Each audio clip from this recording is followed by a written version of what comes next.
حضرت حبیب اجمی کہتے ہیں میں سود کا دھندا کرتا تھا، بڑا سود لاتا تھا، بڑا سود، اور یہ سود جس پہ چڑھ جاتا ہے اس پہ اترتا نہیں۔ پاکستان کا بھی بنیادی مسئلہ یہ ہے کہ سود اتنی بڑی نحوست ہے کہ یہ اللہ رسول سے جنگ ہے، کیونکہ بہت زیادہ سود ہم دیتے ہیں۔ اس لیے میں تو آپ کو پتہ ہے جو کوئی برا کام کرے اس کو برا کہنا چاہیے، حکومتی لیول پر تنقید اس لیے اچھی ہوتی ہے کہ لوگوں تک جب پہنچتی ہے تو فائدہ دیتی ہے، لیکن جو بندہ اچھا کام کرے اس کی اچھائی کو بھی بیان ہے۔ حضرت حبیب اجمی رحمت اللہ تعالیٰ علیہ فرمانے لگے کہ سود کا کاروبار میں نے شروع کر دیا، بڑا وسیع تھا میرا کام سود کا، میں سود لیتا تھا، سود پہ گزارا ہوتا تھا۔ میری بیوی مجھے سمجھاتی تھی کہ یہ سود ہے، یہ حرام ہے، یہ غلط ہے، سے بچو۔ کہتے ہیں وہ کئی دفعہ مجھے کہتی تو میں ڈانٹ دیتا۔ ایک دن نا میں سود کے پیسے لے کے نا آ رہا گھر، اس کا میں نے گوشت خریدا، بیوی کو دیا کھانا پکانے کے لیے، تو اس نے ہنڈیا چولہے پہ رکھی۔ کہتے اس نے ذرا اس کے اندر چمچہ جو چلایا ہنڈیا میں تو وہ لایا میں گوشت تھا پر سارے کا سارا خون بن گیا، خون بن گیا سارے کا سارا۔ اللہ اکبر۔ کہتے ہو میری بیوی چیخیں مارنے لگی اور لا کے میرے آگے رکھا، کہنے لگے یہ تیرے سود کے پیسے خون بن گئے، آج تجھے بھی پلاؤں اور تیرے بچوں کو بھی۔ وہ کہتے ہیں نا کچھ لوگ کے گھر کے کونے سے چیخنے کی آواز آتی ہے تو سارے پیر بلائیں یا فرق کوئی نہیں پڑتا۔ تو میں کہتا ہوں پھر غور کر لو، شاید اس کونے میں کسی یتیم کے پیسے لگ گئے ہوں، کسی بیوہ کی آہیں ہوں۔ اگر اس رقم کوئی گھر بن جائے نا تو پھر ساری دنیا کے پیر جمع کرو تو چیخنے کی آوازیں بند نہیں ہوا کرتی۔ حضرت حبیب اجمی رحمت اللہ تعالیٰ علیہ فرمانے لگے کہ وہ جب بن گیا نا خون تو اب میرے اندر نا چوٹ لگی کہ یار اگر دنیا میں اللہ تعالیٰ مجھے نظارے دکھا رہا ہے تو آخرت میں میرا کیا بنے۔ کہتے میں درد کے ساتھ باہر نکلا،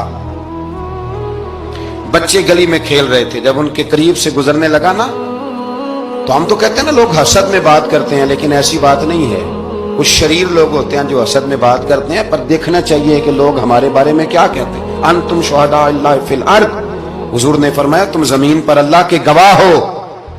مومن جو تمہارے بارے میں کہے کان لگا کے سنو، لوگ تمہیں کیا کہتے ہیں، کن لفظوں سے یاد کرتے ہیں۔ جن لفظوں سے لوگ دنیا میں یاد کرتے ہیں مرنے کے بعد بھی انہی لفظوں سے یاد کریں گے، انہی لفظوں سے۔ کوئی تمہارے لیے ہاتھ اٹھا کے دعا نہیں کرے گا۔ ہاں اگر تم نے خیر کی ہوگی تو پھر لوگ گلیوں سے نکل کے آئیں گے، پھر لوگ کیسے کھانی ہے اور آگے کیسے بڑھنا ہے۔ فرمانے لگے میں حضرت حسن بصری کے پاس گیا، توبہ کی، معافی مانگی، گڑ گڑایا، بڑا رویا۔ تو خواجہ حسن بصری نے مجھے توبہ کرائی۔ میں نے پکا ارادہ کیا کہ مر جاؤں گا پر حرام کا پیسہ نہیں کھاؤں گا، مر جاؤں گا حرام کا لقمہ نہیں کھاؤں گا۔ ویسے بھی ہم زیادہ کھا نہیں سکتے، یہ وارثوں کا مال ہوتا ہے، ہمارا تھوڑی ہوتا ہے۔ ہم کسی کے مال کے محافظ بنے رہتے ہیں، اور کھائے گا کوئی اور حساب دے گا۔